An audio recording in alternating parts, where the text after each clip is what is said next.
Hello friends, in this video I am going to introduce you to one of the book that I really liked. Let me give you a little bit of background here. I went to a library in Luxembourg. It's called Bibliothèque Nationale. It has tremendous amount of books.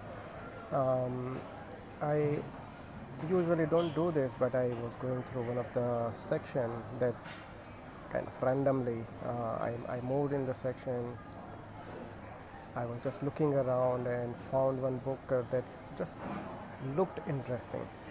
Looked interesting because um, it was covering two subjects that are kind of closer to my heart. The first topic is psychology, and second topic is about photography. Um, when I browsed through the book, I realized that the book is yes about psychology, but it's less of a photography, but more of architecture. Now, who would believe if I tell them that there are books written who is kind of giving you two sets of topics in one book? One is psychology, second one is architecture. The book is unique in a way that it gives you a glimpse inside of a shrink's office. Usually, we don't have access to these places.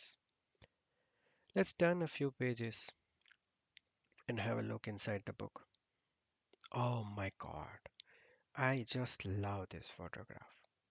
The office gives you a feeling of an kind of old Portuguese home. I hope the girl floating in the air is a model and not a patient. Nevertheless, the photograph is just breathtaking. In fact, this one photograph gives feeling of a horror movie. This is the reason why I love this book. The photographs are so unique in many different ways. This is just incredible. Let's take a look at few more photographs and offices. Well, this one looks very mundane and gives feeling of a living room kind of thing, which is comfortable, which is good for patients. They don't have to think much about the surrounding.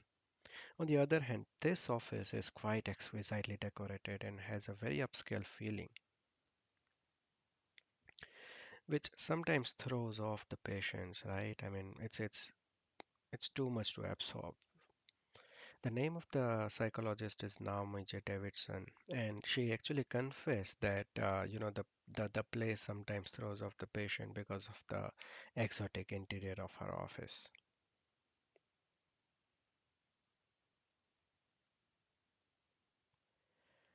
And then there are offices that look a bit antique. In this case, the name of the shrink is Jacqueline. Most of the interviews by the shrinks are very candid, where they discuss interesting stories of their patients and their own healing techniques.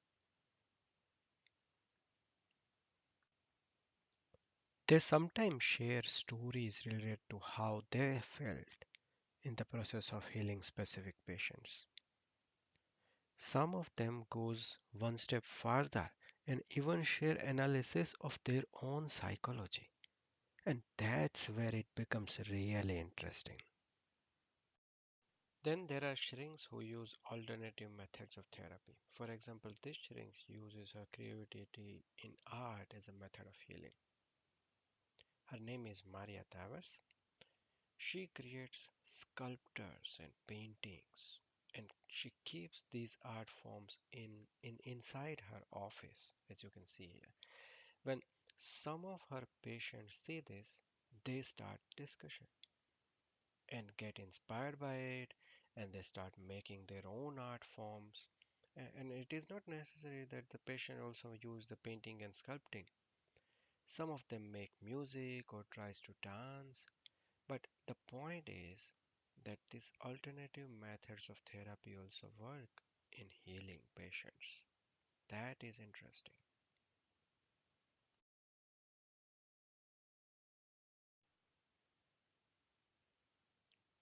And this is not unique to just Maria Therese. There are other shrinks who use art as a method of healing. For example, this shrink, his name is Alan Fay, he develops strong relationship with patients using music. He even invites patients to create music together and play his piano. Interestingly, this is not just one alternate method he used. He shared a personal secret in his interview.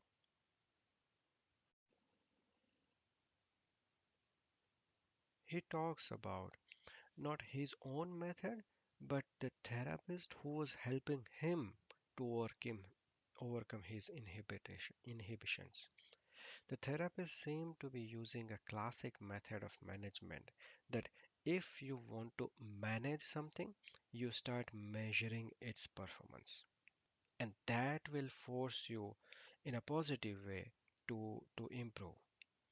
In this particular case, the therapist asked him to keep a notebook and rate himself on a scale of 1 to 4 for a specific behavior. And it seems that Alan gradually overcame his irrational anxiety using this method. So this is very interesting.